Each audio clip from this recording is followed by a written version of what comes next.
सबसे बड़ा कष्टकारी कोई काम है तो वो है प्रतीक्षा। और प्रतीक्षा परमेश्वर की हो तो कोई भी अधीर हो उठेगा। लेकिन मर्यादा पुरुषोत्तम भगवान श्री राम के भक्तों ने धैर्य बनाए रखा। सदियों की प्रतीक्षा के बाद अंततः भव्य श्री राम मंदिर का निर्माण कार्य प्रगति पर है। बड़े संघर्षों के बाद जो सपना आज धरातल पर उतरा है, उसके लिए उत्सुकता अवश्य होगी। आखिर अपने रामलला कब भव्य मंदिर में विराजेंगे? इस उत्सुकता का उत्तर खोजने रिपब्लिक भारत परम पावनी अवधपुरी पहुंचा और उस जगह पहुंचा जहां करोड़ों हिंदुओं के आराध्य रामलला अवतरित हुए। हम अयोध्या में हैं, भगवान राम की जन्मभूमि, और ये उनका जन्म स्थान है। पूरे देश के लिए सौभाग्य की बात है, पहली बार आप रिपब्लिक के माध्यम से दर्शन कर पाएंगे उस जगह की झलक मैं आप तक पहुंचा रही हूं जिस जगह पर ये झंडा लगा है। यहीं पर ही प्रधानमंत्री नरेंद्र मोदी ने 5 अगस्त 2020 को भूमि पूजन किया था इसी धरती का, और इसी धरती पर इसी जगह पर भगवान राम का जन्म हुआ और एक भव्य मूर्ति विराजमान होगी 2023 के अंत तक। भव्य राम मंदिर का निर्माण किस पड़ाव पर है, ये बताने के लिए खुद श्री राम मंदिर निर्माण समिति के अध्यक्ष नृपेंद्र मिश्र हमारे साथ मौजूद थे। उन्होंने हर बारीक से बारीक तथ्य से हमें अवगत करवाया ताकि बेसब्री से राम मंदिर देखने की उत्सुकता आंखों में लिए बैठे करोड़ों राम भक्त जान सके कि उनके प्रभु का मंदिर किस तरह का होगा।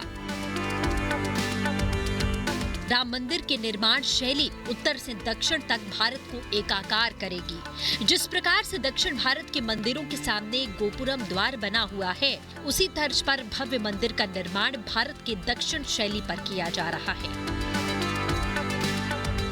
बहुत जो एक आस्था है और कुतूहल है कि मंदिर जल्दी से जल्द बने और हम आएँ दर्शन करें। तो हालांकि आपका काम अभी सिर्फ मंदिर निर्माण का है, पर अयोध्या को अपने आप में एक ऐसा रूप देना कि इतना जो लोग आएंगे, दर्शनार्थी आएंगे, उनको इंफ्रास्ट्रक्चर मैनेज कर सके, होटल्स कुछ बने, कुछ शायद एयरपोर्ट की बात है, सड़कें कुछ इस तरह से बने, एक्सेस ऐसा हो, उस सब के बारे में कुछ परिकल्पना शेयर करेंगे? जी, मैं पहले तो मैं बधाई देना चाहूँगा उत्तर प्रदेश सरकार को। It's our sense of gratitude. उन्होंने एक तो यह वायदा किया कि देखिए, आपको समय से निर्माण करने के लिए जो भी सहायता चाहिए, यदि कोई बाधा है तो राज्य सरकार उसको पूर्ण करेगा और हटाएगा। दूसरा, उन्होंने एक प्लानिंग के लिए, डेवलपमेंट के लिए एक अथॉरिटी जो बनाई, अवध डेवलपमेंट अथॉरिटी, उसको दिया कि वो इंटरनेशनल एक्सपर्ट से डिज़ाइन ले करके और उसके अनुसार शहर को डेवलप करें और ये इंश्योर करें कि उसकी कॉम्प्लीमेंटैरिटी टेम्पल और उसके इंफ्रास्ट्रक्चर से हो। और दूसरी कॉम्प्लीमेंटैरिटी ये है कि जो ये 1.5 लाख और 5 लाख लोग आएँ, वो जब यहाँ से आएँ और अपने घरों पे जाएं, चाहे स्थानीय हों या बाहर के हों, तो इनको एक सुखद याददाश्त रहे। इसी कारण से ट्रस्ट ने जब निर्माण की चर्चा हुई तो यह तय किया कि जो ईस्टर्न ओपनिंग है वहाँ पर एक गोपुरम बनाया जाए, जो कि साउथ इंडिया के टेम्पल्स का एक बड़ा प्रमुख स्वरूप और पहचान होती है।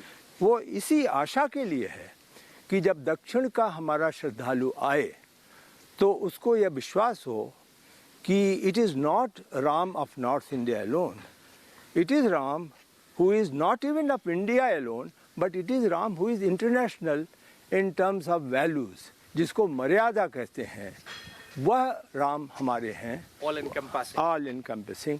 तो उस प्रकार का जो मर्यादा पुरुषोत्तम की रूपरेखा है, दिमाग में संरचना है, वह यहाँ टेम्पल से है। श्री राम मंदिर केवल मंदिर भर नहीं, ये आस्था, आध्यात्म और विश्वास और भक्ति का सबसे बड़ा केंद्र है। मंदिर निर्माण का उद्देश्य मात्र रामलला को भव्य मंदिर में प्रतिष्ठित करना नहीं है, बल्कि श्री राम के आदर्श और उनकी विरासत को सहेजना है। पीएम मोदी के सचिव रहे नृपेंद्र मिश्र ने बताया कि भव्य मंदिर के साथ साथ पुरातन अवशेषों को भी सहेजा जाएगा।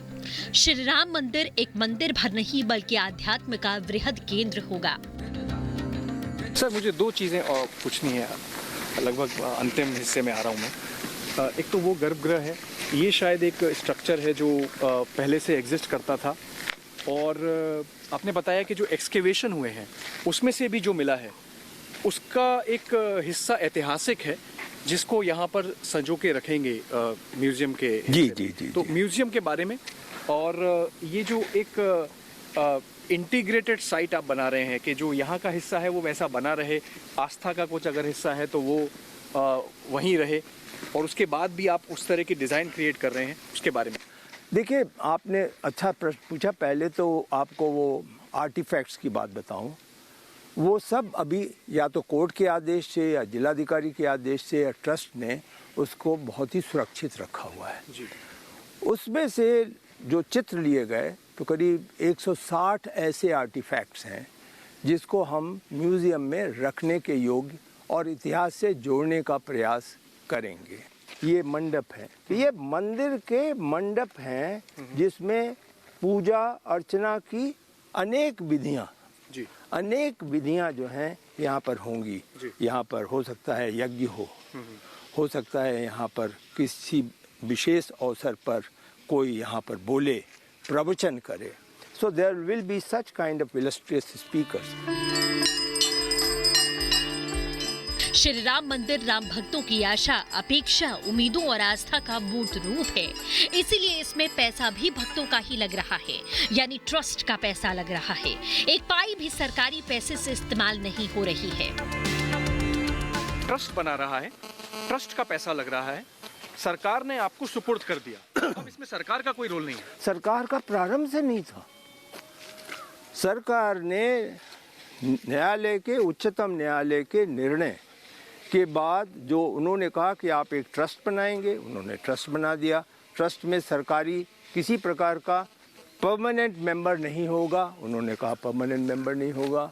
ट्रस्ट के बजट और धनराशि और एक्सपेंडिचर पे हस्तक्षेप नहीं होगा, वो नहीं होगा।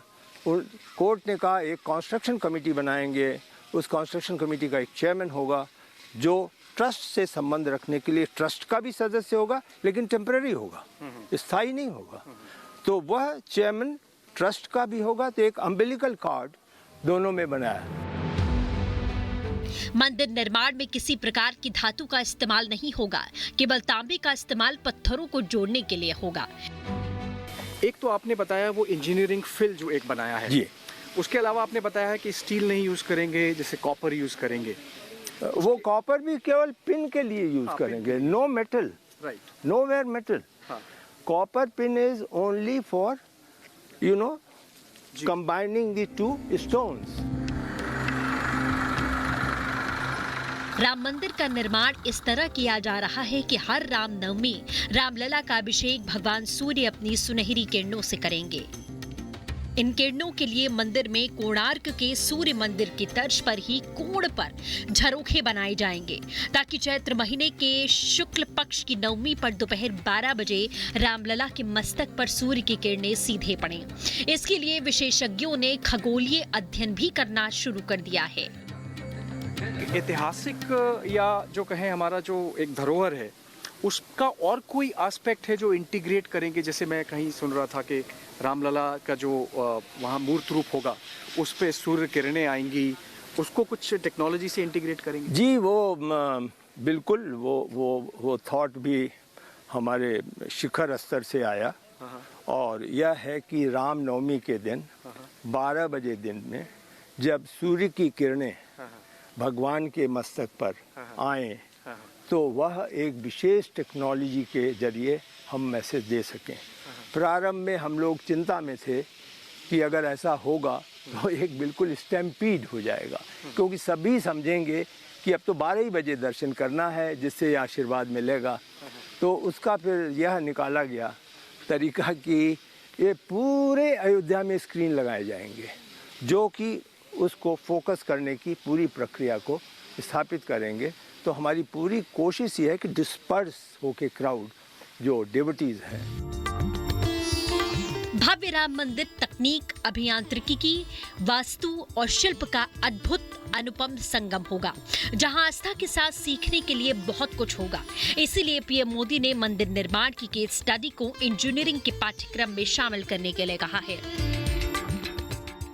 कितना काम हुआ है, क्या बिल्कुल, डिजाइन है, बिल्कुल। आपने किस तरह से ये बनाया? तो सो यहाँ पे जो मैं आपको बोल रहा था कि this is the entire premises of our plot boundary, जिसका मैं 67.7 एकड़ बताया था। इसमें जो हम लोग यहाँ पे जहाँ पे खड़े हैं, this is the footprint of temple कि जो खुदाई करके उधर गए हैं। यहाँ पे जहाँ पे हम लोग खड़े हैं, this entire area is going to covered with the parkota. ये this the parkota, This boundary area. yes, boundary area, so which is approximately 8.2 acres Right. of land is there. जी। हाँ, now और इसके बाद में जैसे मैं आपको बताया था कि साइल इन्वेस्टिगेशन वर्क करने के बाद में मालूम चला कि 9 मीटर डेप्थ तक ये लूज अर्थ और डेब्रीज वगैरह था, एंड फाइनली डिसाइड किया कि इसको सबको निकालना पड़ेगा। That must have taken a lot of time. Yes, and पूरा खुदाई हुआ and massive excavation was done in the tune of around 190,000 cubic meter of soil we have removed. जो CFT में अगर लेंगे तो which is 60 to 7 lakhs CFT material पूरा निकाला था, और वो हम लोगों ने पूरा इतना राउंड द क्लॉक काम चला था, और 3 महीने में ये पूरा काम हम लोगों ने कंप्लीट कर लिया था। राम मंदिर में लाखों भक्त आएंगे। रामनवमी के समय ये संख्या 10 लाख हो सकती है। इसी को ध्यान में रखते हुए इतने लोगों के लिए दर्शन में कोई दिक्कत ना हो, पूरी भीड़ सिर्फ राम मंदिर के आसपास ना रहे, ऐसे में पूरे परिसर में म्यूजियम समेत अन्य कई निर्माण किए जा रहे हैं। ये जो हमारी एंशिएंट स्थापत्य कला है, जो हमारी हेरिटेज है, उसके बहुत सारे अंश लिए हैं। जैसे स्टील यहाँ पे यूज़ नहीं करी है, कॉपर करी है, तांबा जिसे कहते हैं, जिसकी आयु ज़्यादा होती है, और ये अपने आप में एक स्थापत्य कला का नमूना होगा, जिसमें जैसे ये ज़मीन है जिसको एक इंजीनियरिंग फिल बना के बहुत सारे एक्सपेरिमेंट करके IIT CBRI के वैज्ञानिकों ने बनाया है, और उसके बाद ये एक कंक्रीट का स्लैब है। उसके बाद जो एक स्टोन का एक बेस बनेगा, और उसके ऊपर जो पुरानी 30 साल पहले अयोध्या मूवमेंट के समय का एक डिज़ाइन बना था मेहता साहब, उसी को आपने लेके उसको यहाँ पे आप रख देंगे। मेरे ख्याल से बहुत ही अद्भुत एक दृश्य होगा वो, जब आज से करीब 1.5 साल बाद या 2 साल बाद यहाँ पे जहाँ हम खड़े हैं, एक भव्य मंदिर रामलला के लिए स्थापित हो जाएगा।